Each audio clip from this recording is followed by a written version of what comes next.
Halo semuanya, perkenalkan nama saya Tatawati Luturki dengan NIM 12367. Pada kesempatan kali ini, saya akan menjelaskan tentang sebuah gambar yang terdapat dalam paper yang dijelaskan oleh kelompok saya. Nah, jadi gambar yang akan saya jelaskan ini mengenai sumber dari 3 jenis plume atau hotspot yang ada dalam paper.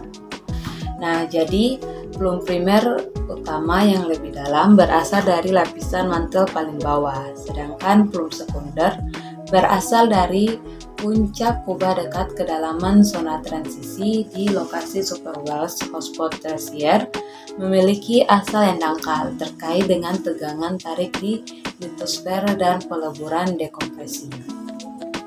Nah, terdapat sekitar 10 plume primer yang membentuk sabuk di sekitar 2 kubah antipodal yang naik di bawah Pasifik Tengah dan Afrika.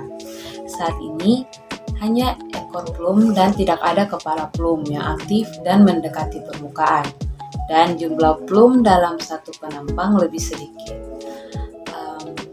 Aspek mekanika fluida didasarkan pada studi eksperimental plume termokimia oleh Deville dan kawan-kawan atau penulis paper ini. Dan kubah mantel bawah didasarkan pada tomografi seismik.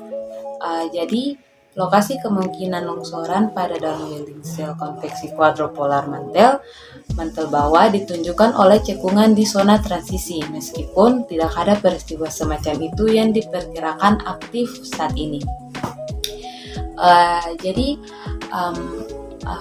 Anomali densitas asal kimia di mantel bumi yang disimpulkan dari data seismik dan studi fisika mineral mungkin kurang dari 2% akan cukup untuk menghasilkan kedua mode tersebut. Dalam kerangka ini, plume primer bisa menjadi plume termokimia yang muncul dari ketidakstabilan yang melibatkan anomali densitas kimia yang lebih tinggi.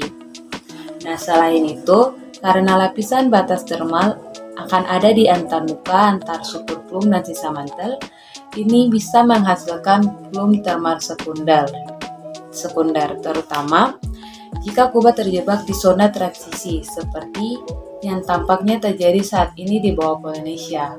Banyak hotspot yang menghasilkan jejak linear pendek tanpa basalt banjir, contohnya Tahiti dan Pitcairn.